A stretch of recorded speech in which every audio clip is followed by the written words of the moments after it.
Good evening and welcome to Bizworld. Cross-border QR payments between Malaysia, Thailand and Malaysia, Indonesia are now available, enabling convenient instant payments using mobile phones. According to Payments Network Malaysia, the linkage would enable Malaysian travelers to tap into their bank or e-wallet mobile app to make QR payments in Thailand and Indonesia. This makes the two countries among the earliest ASEAN countries to implement cross-border QR payments. PayNet is confident regular visitors to Thailand and Indonesia, either for business, work or leisure, would welcome the convenience in using QR for purchases in the country. The recently announced incentive-based regulations IBR Third Regulatory Period RP3 will clear earlier market concern of Tenaga Nasional Berhad TNB having to bear the extra cost from rising fuel prices. According to Kenanga Research, while there are no changes to base tariff, the surcharge imposed on non-domestic users signifying the fuel cost pass-through mechanism is indeed in place. Last Friday, the Energy Commission confirmed the implementation of RP3 from February 2022 to December 2024 with an unchanged base tariff of 39.45 sen per kilowatt hour. A rebate of 2 sen per kilowatt hour is given to domestic customers, but a 3.7 sen surcharge is imposed on non-domestic users for the February to June 2022 period. The firm estimates that the 3.7 sen per kilowatt hour surcharge would amount to 1.8 billion ringgit.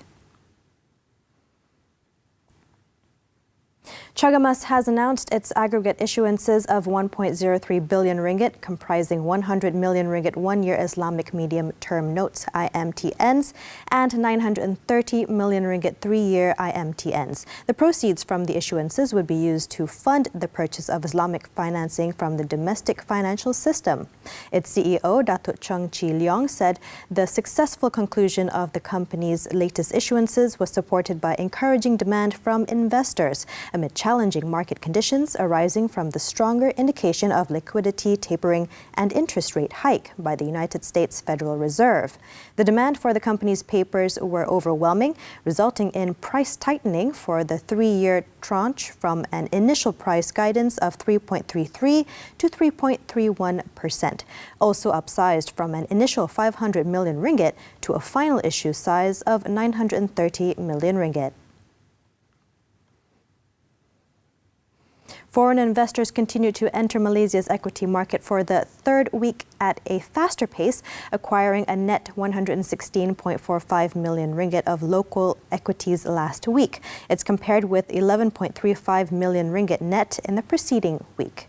MIDF research said foreign investors and retailers bought 60 million ringgit and 5.8 million ringgit net of local equities, respectively, while local institutions as net sellers of 66 million ringgit. January has so far seen a foreign net inflow of 460 billion.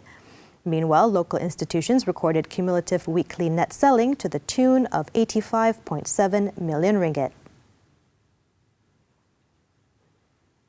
That's all the time we have for Bizworld. I'm Sabrina Zainal. Thank you for watching and stay safe.